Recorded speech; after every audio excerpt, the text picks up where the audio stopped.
कुछ important incident हैं 8-10, वो ध्यान रखो।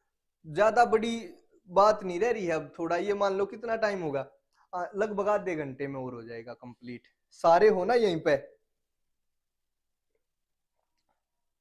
सबको रहना। देखो मेहनत मेरी साथ चल रही है, ऐसा नहीं है कि मैं यहाँ पे मजे में खड़ा हूँ। तुम तो बैठे हो, कोई रजाई ओढ़ के, कोई इधर उधर का काम भी कर रहे हो, आपस में मैसेज भी कर रहे हो, किसी के पास फोन भी कर लेते होगे, बट मैं नहीं कर पाता ना। मैं भी तो मेहनत कर रहा हूँ, तो बने रहो। याद हो जाएगा भाई, मुझे भी तो रिजल्ट अच्छा चाहिए है। 1 मिनट में क्या बोल देते हैं कि सर आपने पढ़ाए थे, कुछ रिजल्ट नहीं आया।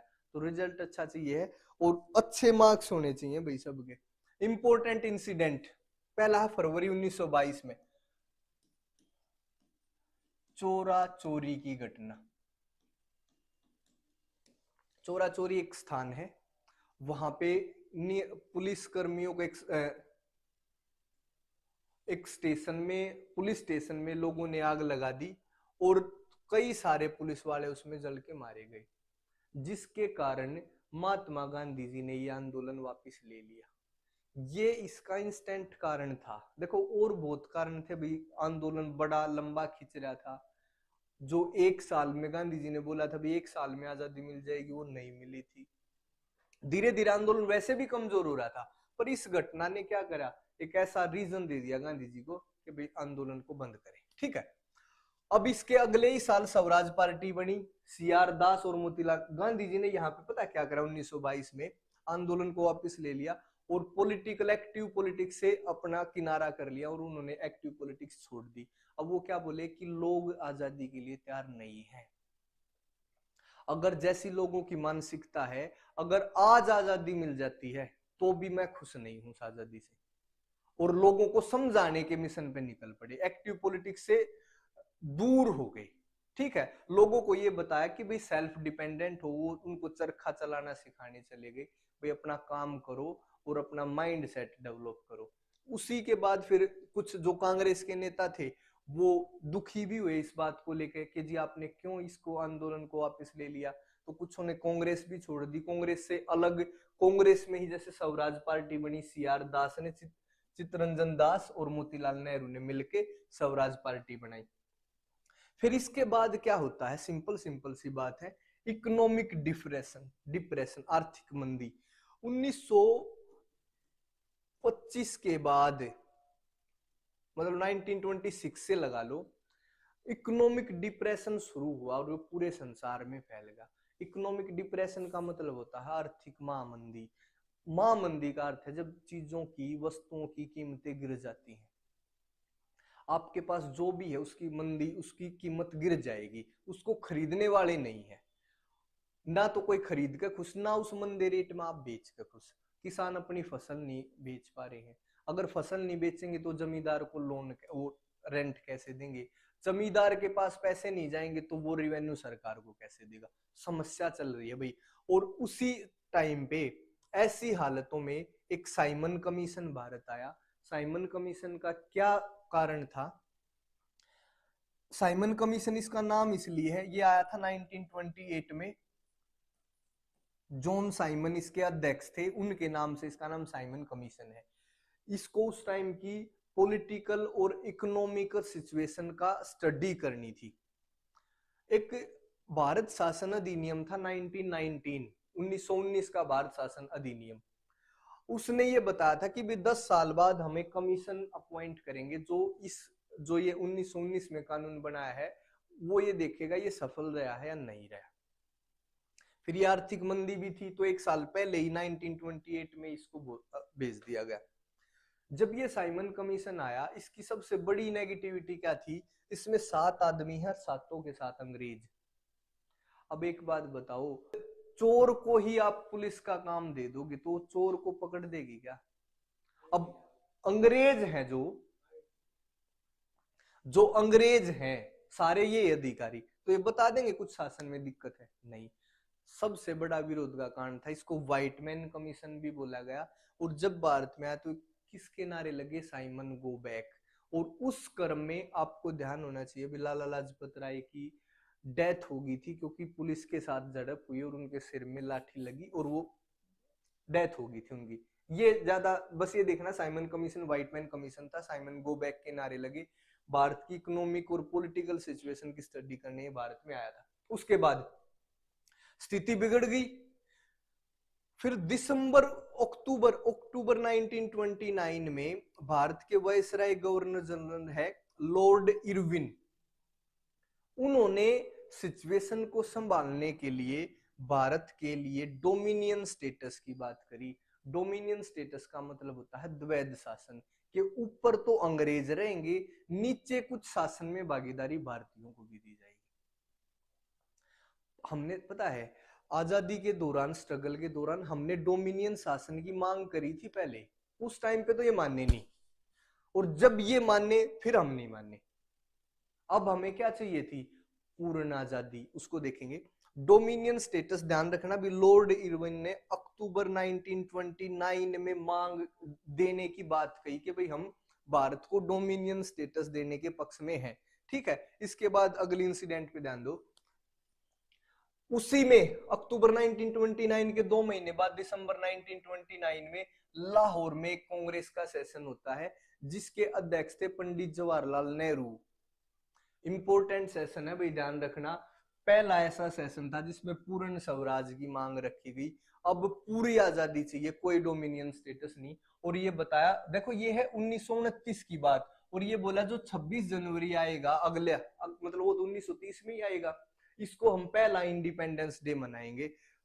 इस दिसंबर 1929 में पूर्ण स्वराज की मांग रखी गई। जवाहरलाल नेहरू इसके अध्यक्ष थे। लाहौर में सेशन हुआ था। 26 जनवरी को पहला इंडिपेंडेंस डे घोषित करा गया और मनाया भी गया। क्लियर? अब देखो 11 demand of Gandhi ji, 11 demands of Gandhi ji. 26 जनवरी को पार्टी सार्टी करी, उसके बाद 31 जनवरी को 5 दिन बाद महात्मा गांधी जी ने 11 डिमांड भेज दी भाई इरविन के पास। इरविन को 11 मांग भेजी कि जी हमारी ये 11 डिमांड है, इनको पूरा करो। देखो क्यों भेजी जाती है? गांधी जी को करना था मूवमेंट, और इनको पता था जब तक पूरे देश के आदमी शामिल नहीं होंगे ना, तब तक हम आजादी नहीं पा सकते। तो इनको तो मूवमेंट करना था। अब ये 11 डिमांड में क्या करा, 1-2 डिमांड किसान की, 1-2 डिमांड बिजनेसमैन की, 1-2 डिमांड महिलाओं की, 1-2 डिमांड SC ST की, 1-2 डिमांड लेबर की। ऐसा होगा भी सारे ग्रुप को क्या लगने लगा कि भाई गांधी जी हमारे लिए काम कर रहे हैं। वो किसके लिए काम कर रहे थे बताओ? वो देश की आजादी के लिए काम कर रहे थे, और देश की आजादी का मतलब है हर व्यक्ति का उसमें सहयोग होना जरूरी है। 31 जनवरी को भेज दी, और इनको 11 मार्च तक का समय दे दिया कि भाई ये 11 डिमांड्स मान जाओ। 11 मार्च तक का, नहीं मानी गई भाई। उसके बाद 12 मार्च से ही साल्ट मार्च, नमक कानून शुरू करा गया। नमक यात्रा 12 मार्च से शुरू होकर 1930 में साबरमती आश्रम से, और ये 6 अप्रैल 12 मार्च से 6 अप्रैल तक दांडी में जाके खत्म हुई। गांधी जी ने नमक कानून तोड़ा। नमक कानून ही क्यों लिया बताओ? उस समय पे अंग्रेजों ने नमक के ऊपर टैक्स लगाया, और भी बहुत सारे काले कर्म थे अंग्रेजों के, पर गांधी जी देख रहे थे कहां कहां का, तो उनको नमक वाला इशू सबसे अच्छा लगा। क्यों अच्छा लगा होगा बताओ? क्योंकि चाहे आप महिला हो, पुरुष हो, SC हो, ST हो, अमीर हो, गरीब हो, लेबर हो, ओनर हो, नमक हर घर में यूज होता है। उनको ऐसा लगा कि ये जो नमक है ना, ये पूरे देश में हर घर में हर व्यक्ति के लिए जरूरी है, तो नमक के नाम पे हो सकता है सारा देश जुड़ जाए। और नमक ऐसा इशू था। इन्होंने 12 मार्च को साबरमती से आश्रम से शुरुआत करी, 6 अप्रैल को दांडी में यात्रा खत्म हुई, नमक कानून तोड़ा, और ये CDM की शुरुआत करी भाई। CDM का मतलब होता है सिविल डिसओबीडियंस मूवमेंट, सविनय अवज्ञा आंदोलन। ध्यान से सुनो, सविनय अवज्ञा, विनय पूर्वक आज्ञा ना मानना। ऐसा नहीं होता कि जी मैं नहीं करूंगा, हाथ जोड़ के भैया का ना, जी मैं नहीं करूंगा, हाथ भी जोड़ रहे हो और मान भी नहीं रहे, तो ये अब वो अगला धमका भी नहीं सकता, हाथ जोड़े खड़े जी मैं नहीं कर सकता। अब क्या करोगे तुम बताओ? ये है सिविल डिसोबीडियंस मूवमेंट। इन्होंने ये 6 अप्रैल से शुरू कर दिया। फिर CDM ठीक है, ये थोड़ा सा भिन्न था भी नॉन कोऑपरेशन मूवमेंट से। नॉन कोऑपरेशन मूवमेंट में क्या था, कोऑपरेट नहीं करना। सिविल डिसोबीडियंस मूवमेंट में क्या है, कोऑपरेट तो करना ही नहीं, कानून भी तोड़ने हैं। अब इसके कोई कानून भी नहीं मानेगा, बस सारे कानून तोड़ो, जो सरकार कानून बनाए उसको तोड़ दो। गांधी जी थोड़े से हिंसक हो रहे हैं। नॉन कोऑपरेशन मूवमेंट में हिंसा बिल्कुल भी बर्दाश्त नहीं थी, अब थोड़ा सा देखो कि वे कानून तोड़ने हैं। फिर लास्ट में तुम भारत छोड़ो आंदोलन में देखोगे कि भी उन्होंने करो या मरो का नारा दिया, या तो भाई इस बार आर है या पार है। करो या मरो का मतलब लास्ट चांस है, जिस पे जो होता है वो कर लो, समझे। तो यहाँ पे सिविल डिसोबीडियंस मूवमेंट शुरू करा और ये चलता रहा। उसके बाद देखो ये है 1930 में, ये चला फिर 6 अप्रैल से लेके 5 मार्च 1931 तक, लगभग 11 महीने। 11 महीने बाद गांधी जी ने इस मूवमेंट को वापस ले लिया। कारण था क्योंकि अंग्रेजों ने मतलब बड़ी हिंसा करी, लोगों को, बहुत सारे लाखों लोगों को जेल में डाल दिया, नाक रगड़वाई गई, जो भी ये जो जितने भी फ्रीडम फाइटर थे उस टाइम पे। और लोग गांधी जी से बड़े दुखी हुए और उन्होंने गांधी इरविन पैक्ट, इरविन के साथ एक समझौता करा भाई, और वापस आंदोलन को ले लिया 5 मार्च 1931 को। उसके बाद यहाँ पे एक बात और हुई गांधी इरविन पैक्ट में, ये बोले कि सेकंड राउंड टेबल कॉन्फ्रेंस जो लंदन में होना था दिसंबर 1931 में, सेकंड राउंड टेबल कॉन्फ्रेंस में गांधी जी बोले भाई हम आ जाएंगे। 3 राउंड टेबल कॉन्फ्रेंस हुई भाई। पहला राउंड टेबल कॉन्फ्रेंस में कांग्रेस की तरफ से कोई नहीं गया। दूसरे राउंड टेबल कॉन्फ्रेंस में गांधी जी गए, जो अभी मैं बता रहा हूँ सेकंड, ये पहला पिछले साल हो गया था, ये अगले साल। तीसरे में भी कांग्रेस नहीं गई। एक प्रश्न आता है कि जो तीनों ही सम्मेलन थे इनमें भीमराव अंबेडकर मौजूद थे, मोहम्मद अली जिन्ना तीनों में मौजूद थे। कांग्रेस की तरफ से सिर्फ सेकंड में पार्टिसिपेट करा गया गांधी जी के द्वारा। जब ये वहां गए ना सेकंड राउंड टेबल कॉन्फ्रेंस में, उम्मीद लेके गए, बट वहां पे ये क्या चाहते थे, ये दिखाना चाह रहे थे भाई मैं भारत का रिप्रेजेंट करने वाला हूं। वहां पे अंबेडकर जी ने बोला नहीं जी, आप भारत के एक हिस्से को रिप्रेजेंट करते हो, ऐसे ही आप मुसलमानों को रिप्रेजेंट नहीं करते, आप पिछड़ों को रिप्रेजेंट नहीं करते। अंबेडकर जी ने अलग इलेक्टोरल सिस्टम की डिमांड करी। इलेक्टोरल अलग, सेपरेट इलेक्टोरल सिस्टम का मतलब होता है कि अगर कहीं से भी कोई एससी ओबीसी वर्ग का आदमी इलेक्शन में भाग लेगा तो उसकी वोट भी सिर्फ एससी और ओबीसी डालेंगे। जनरल के लिए जनरल वोटर, एससी ओबीसी के लिए वो वोटर। गांधी जी इस पक्ष में नहीं थे। वो ये सोचते थे कि इससे है ना कास्ट सिस्टम और ज्यादा बढ़ेगी, समाज में डिवीजन होगा और धीरे धीरे हम हाँ रिजर्वेशन दे सकते हैं कि भाई 100 सीट है तो टोटल उसमें 20 सीट एससी के लिए रिजर्व हो जाएंगी। पर सेपरेट इलेक्टोरल गलत है, बट वो भी अपनी मांग पे अड़े रहे और गांधी जी वहां से निराश होकर आ गए और तीसरे उसमें भी नहीं गए। ठीक है, दिसंबर 1931 में सेकंड राउंड टेबल कॉन्फ्रेंस में भाग लेने के लिए वो गए। वहां से वापस दुखी होकर आगे दोबारा से रीस्टार्ट कर दिया भाई सीडीएम को, जो 1934 तक चलता रहा। दुखी होकर आगे फिर से शुरुआत करी, पर और देखो, पर ये दोबारा स्टार्ट होने के बाद जो पहली बार का सपोर्ट था उस तरीके का सपोर्ट नहीं मिला।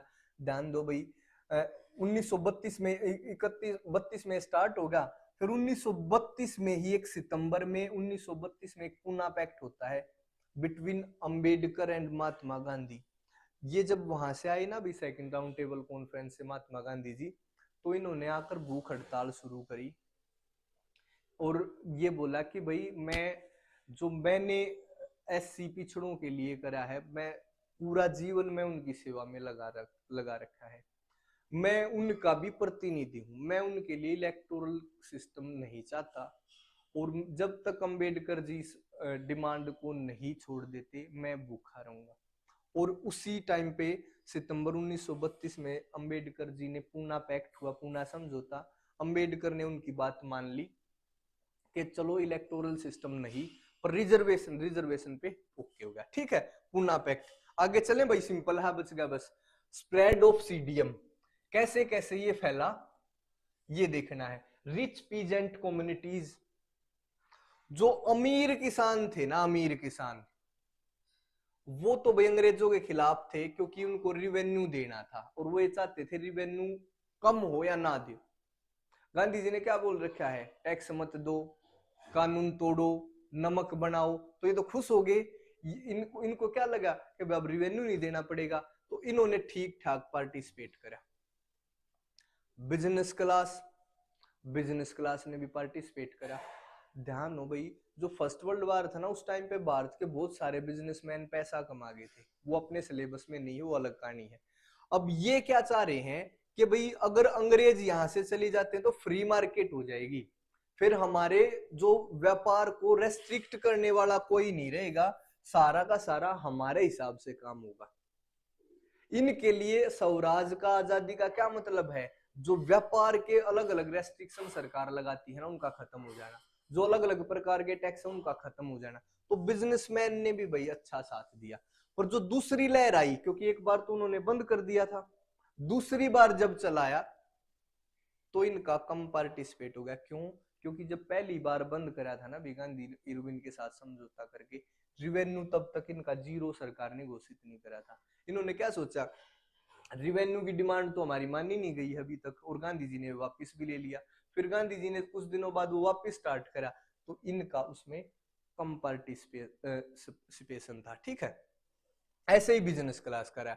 इंडस्ट्रियल वर्कर, जब बिजनेसमैन होंगे तो उसके वर्कर कैसे होंगे? बिजनेसमैन और उसके वर्कर दोनों के इंटरेस्ट अलग अलग हैं। बिजनेसमैन क्या चाहेगा, कम सैलरी का आदमी मिल जाए, और वो क्या, लेबर क्या चाहेगा, सैलरी बढ़ जाए। बिजनेसमैन क्या चाहेगा, 8 की जगह ये 10 घंटे काम कर दे, लेबर क्या चाहेगा, 8 की जगह ये 6 घंटे काम करवा ले। अगर बिजनेसमैन साथ में तो इंडस्ट्रियल वर्कर नहीं होंगे साथ में, समझे? इस कारण, इनके कारण ये कम थे। कांग्रेस ने भी इनसे थोड़ी सी दूरी बनाई, क्योंकि इनसे पैसे का सपोर्ट भी मिल रहा था। ये पता था भाई बिजनेस क्लास साथ होगी तो पैसे का सपोर्ट मिलता रहेगा। तो इंडस्ट्रियल वर्कर भी थोड़े से कम थे, बाकी कुछ थे जो पढ़े लिखे थे, जिनको ऐसा लगता था भी हाँ देश आजाद होना चाहिए, वो थे। सबसे इंपॉर्टेंट बात थी इस आंदोलन की, वुमेन। वुमेन्स ने बड़ा पार्टिसिपेट करा भाई। गांधी जी की एक अपील पर हजारों हजारों की संख्या में महिलाएं आई और उन्होंने नॉन को सीडीएम में पार्टिसिपेट करा। सबसे बड़ी बात यह है भाई, जितने भी मास मूवमेंट अब तक हुए थे, सबसे ज्यादा पार्टिसिपेट जो महिलाओं की थी वो इस आंदोलन में थी। ठीक है, नेक्स्ट पे चले, सिंपल सी बात है। चलो, लिमिट्स ऑफ सीडीएम, इसकी और एक सिंपल अगला और देख लूंगे क्या है, ओ कुछ भी नहीं है। ये है इसकी लिमिटेशंस, क्या कमी रही सीडीएम की। सबसे पहला, जो अनटचेबल या पिछड़े थे उनका कम पार्टिसिपेशन। अभी बताया भी अंबेडकर जी के साथ विवाद, वो कांग्रेस को पिछड़ों का हिमायती मानते ही नहीं थे, वो गांधी जी को भी नहीं मानते थे, इसलिए सीडीएम में जो सो कॉल्ड अनटचेबल थे उनका कम पार्टिसिपेशन था भाई। दूसरी बात भी, पार्टिसिपेशन क्यों था, कम क्यों था, क्योंकि कांग्रेस में उस समय भी भाई अपर कास्ट के आदमी ज्यादा थे, और ज्यादा लोअर कास्ट के आदमियों को शामिल करने में समस्या क्या थी, अपर कास्ट वाले भी बुरा मान जाते। बट गांधी जी ने भी बड़ी कोशिश करी, उन्होंने अपर कास्ट वाले सबको समझाया कि लोअर कास्ट कुछ नहीं होता, ये कास्ट हमने बनाई है, इनको हरिजन का नाम दिया, भगवान के बनाए हुए जन है, सब बराबर है। उन्होंने पूरी कोशिश करी। उसके बाद भी अंबेडकर जी के प्रभाव के कारण एक बड़ा ग्रुप इस आंदोलन से दूर रहा। ऐसा ही मुस्लिम के साथ भाई, मुस्लिम के नेता थे मोहम्मद अली जिन्ना, वो भी कांग्रेस को हिंदू समर्थक मानते थे। वो भी क्या मानते, और कांग्रेस में था भी भाई थोड़ा सा था इस समय, है ना, कांग्रेस थोड़ा जो हिंदू अतिवादी संगठन थे जैसे हिंदू महासभा, आरएसएस वगैरह, उनके ज्यादा टच में थी। तो मुस्लिम पार्टिसिपेशन भी सीडीएम में कम रहा, क्योंकि मुस्लिम भी कांग्रेस को हिंदुओं की पार्टी की तरह देखते थे। ठीक है, तीसरा भी लेबर पार्टिसिपेशन, अभी बताया बिजनेसमैन थे ना, तो लेबर का कम पार्टिसिपेशन था। देखो, आंदोलन सफल कौन सा होगा, जिसका कारण सही होगा? नहीं, जिसमें लोग ज्यादा शामिल होंगे। भाई अब मान के चलो किसान आंदोलन चल रहा है, चाहे इसका कितना भी खराब कारण हो, पर सफलता कैसे डिसाइड होगी? कितने किसान खड़े हैं, आदमी खड़े हों, जितने ज्यादा आदमी होंगे वो चाहे गलत बात के लिए खड़े हो चाहे ठीक बात के लिए खड़े हो, सफलता इस चीज से डिटरमाइन होती है कि कितना सोशल बेस उस आंदोलन के साथ है। अब बड़ी संख्या में अनटचेबल्स या जो पिछड़े बैकवर्ड क्लासेस, बड़ी संख्या में मुस्लिम और बड़ी संख्या में लेबर सीडीएम को उस हिसाब से साथ नहीं दे पाई जैसी उम्मीद करी जा रही थी। ये सिविल डिसोबीडियंस मूवमेंट की कमियां। अब देखो the sense of collective belonging, this is the last topic. अब देखा भाई 1934 में सीडीएम खत्म होगा, उसके बाद हमने 1947 में आजादी भी पाई है, क्लियर है। उस जब देखो कांग्रेस के साथ हिंदू भी पूरे नहीं है, जिसमें जिनको बैकवर्ड बोला गया उस समय, मुस्लिम भी नहीं है, लेबर क्लास भी नहीं है, 1947 में फिर आजादी कैसे मिली, फिर कैसे साथ हो गए? कुछ तो ऐसी चीज रही होगी। ये है वो कलेक्टिव बिलोंगिंग की। लोगों को गांधी जी ये बात समझाने में सफल रहे कि भाई आपस के विवाद बाद में सुलझाइयो, हिंदू मुस्लिम या एससी जनरल जो भी है ये आजादी के बाद सुलझाना है। सबसे बड़ा जो हमारा कॉमन जो दुश्मन है वो ब्रिटेन है। क्या हुआ इस टाइम पे? यूनाइटेड स्ट्रगल्स, बहुत सारे स्ट्रगल थे भाई जो लोगों ने इकट्ठे मिलके करे थे। एक समय हिंदू मुस्लिम भी साथ थे, सब साथ थे, किसी में कोई साथ नहीं है, बट ये तो था भाई हम लड़ रहे हैं। जो यूनाइटेड स्ट्रगल थे ना, जो एक साथ मिलके जो स्ट्रगल कर रहे थे, उन्होंने कोलेक्टिव बिलोंगिंग की सेंस को डेवलप करा कि भाई हम सब एक हैं। अब तक भारत नहीं है, ये भी नहीं है, ये एक देश है, देश बनने का प्रोसेस है ये, जो 1947 में कंप्लीट होता है जब हम आजाद होते हैं, और तब भी नहीं, जब हमारी 562 देशी रियासत भी भारत में शामिल हो जाती हैं, तब भारत एक देश बनता है। ठीक है, तो ये जो यूनाइटेड स्ट्रगल थे ना सब ने साथ में, तो इन्होंने कोलेक्टिव बिलोंगिंग की सेंस को डेवलप करा। दूसरा विजुअलाइजेशन ऑफ भारत माता। इस समय पे भाई देश भारत माता की तस्वीरें अविंद्रनाथ टैगोर ने बनाई, और ये पूरे देश में फैली। सब ने भारत को एक औरत के फेस में देखा, उसको विजुअल बनाया गया, भाई इसको एलेग्री बोलते हैं, अभी पढ़ाया भी था पिछले चैप्टर में। तो ऐसी ही इमेजेस भारत माता की, भारत राष्ट्र की लोगों के सामने दिमाग में छापी गई, और ऐसा करा गया कि भी ये है हमारी माता, हम इसकी आजादी के लिए लड़ रहे हैं, इसके ऊपर अंग्रेजों ने शासन कर रखा है और हमें अंग्रेजों से बाहर भगाना है अंग्रेजों को, और जो देश के अंदर की समस्याएं हैं वो मिलकर बैठकर सोल्व करनी है। ठीक है। तीसरा कारण है इंडियन कल्चर सॉन्ग या रोमांटिसिज्म। रोमांटिसिज्म यूरोप में हो सकता तो भारत में नहीं, क्यों? भारत का कल्चर नहीं था भाई। भारत के पुराने कल्चर जो देखो रामायण महाभारत, ये सारी कथाएं फैलाई जाने लगी, वेद आयुर्वेद ऋग्वेद, ये सारे के सारे क्या है, ये लोगों तक पहुंचाए गए। पुराने सॉन्ग, पुरानी कहानियां, महात्मा बुद्ध, ये सारी चीजें जो कल्चर से रिलेटेड थी, इन्होंने भी लोगों में कलेक्टिव बिलोंगिंग की भावना को पैदा करा कि भी हम सब एक हैं, और हम मान संस्कृति के हमारे जो पूर्वज हैं वो मान संस्कृति का हिस्सा रहे हैं, और हम भी उसी मान संस्कृति का हिस्सा है।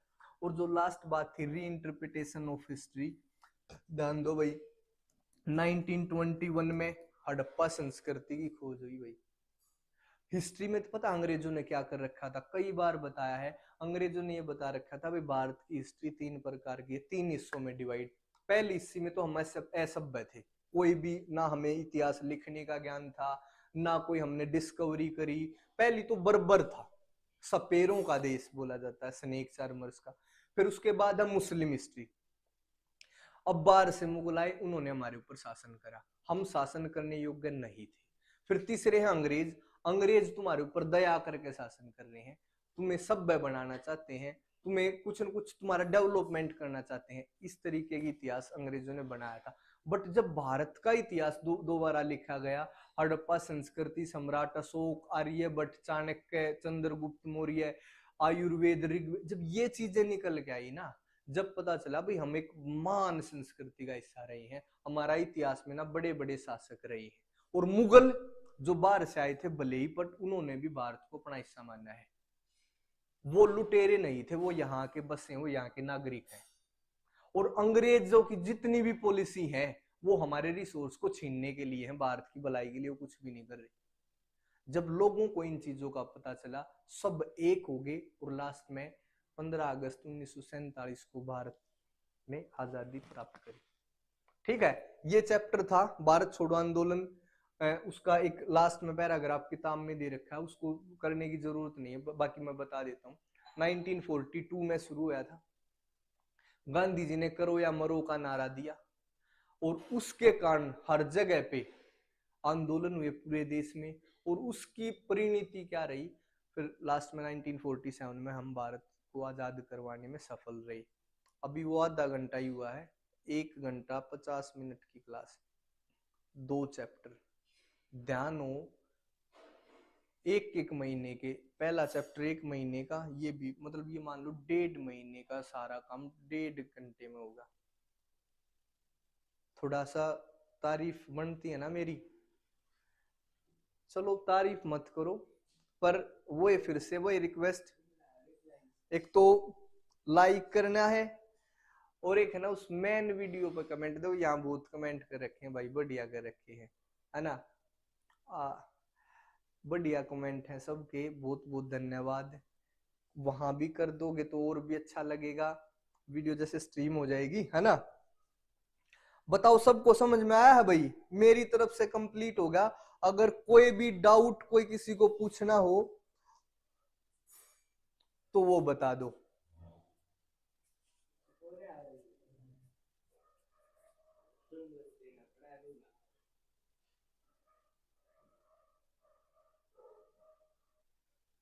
ठीक है, चलें, गुड नाइट, खाना वगैरह खाओ आराम से, अगर पढ़ना है तो पढ़ो, अदरवाइज सो जाओ। और एक, हाँ एक चीज और ध्यान सुनो, एक वीडियो डाली थी दिन में कि भाई जो ये प्रिपरेशन डेज होते हैं एग्जाम से अगले एग्जाम के बीच में, जो छुट्टी के दिन है, कैसा शेड्यूल हो, कैसे पढ़ाई करें, क्या करें पूरा दिन, और कैसे एनर्जेटिक रहें, कैसे जो एग्जाम का डिप्रेशन होता है उससे मुक्ति पाए, वो है उसमें सारी चीजें। वो लाइव नहीं बता सकता क्योंकि थोड़ा उसमें है, एक बार उसको चेक कर लेना, बड़ी खुशी होगी, बेहद अच्छी वीडियो है। ठीक है, चले फिर भाई, ओके, थैंक यू, बाय। पानी अब पी लूंगा मैं, पानी भी पी लूंगा, खाना भी खा लूंगा, तुम भी खा लियो अपना आराम से, वहां पे कर लियो भाई कमेंट, ठीक है। चलो bye bye bye bye, good night.